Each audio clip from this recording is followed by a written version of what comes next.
motor's struggling, isn't it? Probably got the leaks on.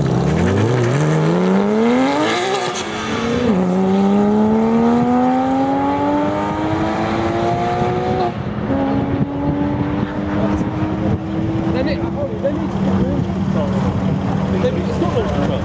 It's wiggling. It's wet.